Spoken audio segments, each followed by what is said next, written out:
حاجات من شجلام مش هكررها تاني، وغلطانه ان انا جبتها، بس ده ما يمنعش ان انا في عروض البلاك فرايداي اجيب كل دول.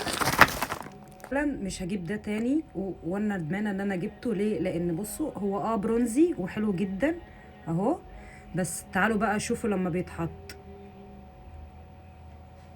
التانية ان هو بيتكسر، ولما بتحطيه على الشفايف بيكلكع. بصوا حتى في عز الشتاء سايح سايح على طول، ما تعرفيش تلميه.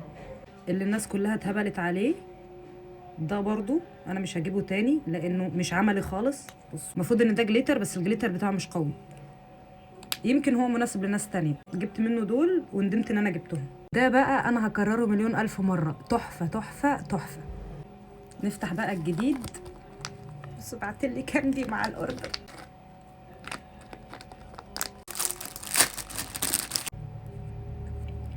الفرش بتاعتهم احلى حاجة فيها انها مضغوطة ومريحة جدا في توزيع الميك اب. التلاتة دول اساسيين، كان نازل عليهم عرض جبتهم.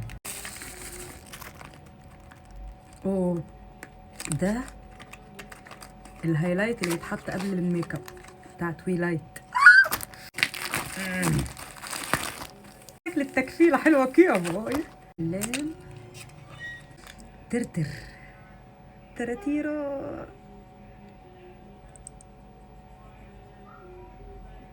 جبت الدرجه دي منه. او لا لا، او لا لا، او لا لا. ده اللي خرب الدنيا الايام دي. كلوسي عليه. دوس هنا يا نونو يا نونو. تغليف برضو احيه. وانا جبت الدرجه دي، المفروض ان البيجمنت بتاعه خفيف، وانا جبت ده. انا كنت فاكره نفسي جايبه الجيلي مش المات، حطيت كتير قوي. اوه جماعه ملمسه ناعم جدا.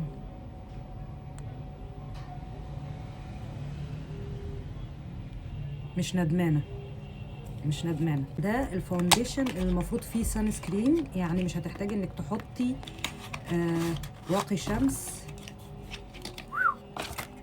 يا رب تكون جبت درجتي يا رب.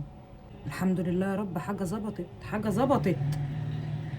هو انت البيبي كريم؟ اوعى تقول انك بيبي كريم، هو فاونديشن صح؟ المفروض ان انا جايباه على انه عارف لو ما طلعتش فاونديشن وطلعت السان سكرين بتاع الفاونديشن